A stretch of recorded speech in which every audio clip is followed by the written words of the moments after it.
We're looking for new ways to really push the technology. Zipper's always been a company that really likes to challenge ourselves, and we started thinking about doubling what we had done in the past and then doubling again, and finally went with about 8x what we were doing, and really thought once we got to that point we could make an entire battlefield with all human players. So that became the inspiration.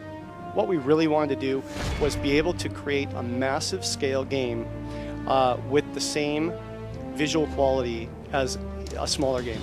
And so we didn't want to compromise in any way the amount of stuff, the amount of cover, plants, anything in a large-scale game compared to a smaller game. We spent a lot of time trying to figure out how to really achieve those high player counts and stuff, and came up with an all-new network architecture that really could support that number of people. We've been running 256 player tests on the network since middle of last year, and late last year we got a 256 live player game going on for the first time.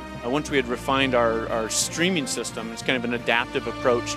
We're really happy with the level of fidelity that we could get. So I think we've made some some very minor sacrifices, and hopefully they're small enough that the player won't perceive them. When you're looking around a battlefield and you see smoke going off over here or an airstrike happening over here, you can hear it, you can see it, and the tech part of it is that literally these are players that are playing right now. I think that's the coolest part, is that this isn't just AI driven or anything like that. This is real stuff. They come in, call in an airstrike, and bam, you're thinking immediately, holy crap, my buddies over there are getting slaughtered. So it's pretty cool to see that all come together. Really, when you join one of those private armies, you become part of a bigger group, and it's about maintaining your position in Shadow War and allowing your character to progress through a skills tree and learn about what that faction has to offer. First of all, there's Raven, which is that high-tech group. That's kind of got that high-tech, sleek look to them. There's the aggressive, edgy group that's kind of a little bit intimidating. That's the Sever group, and they're definitely one of the younger groups that I think would be very appealing to younger kids.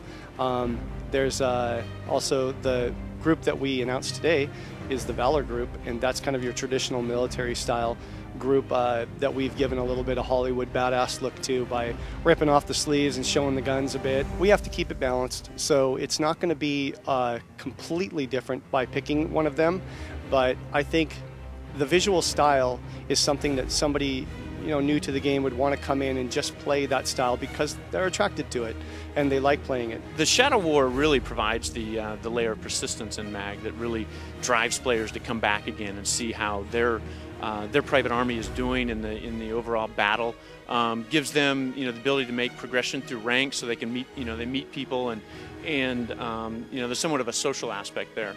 We hope that the MAG and MAG Shadow War is a place that people go online to check out the state of it, and potentially have to call in sick for the rest of the day to get home to continue the battle for their faction.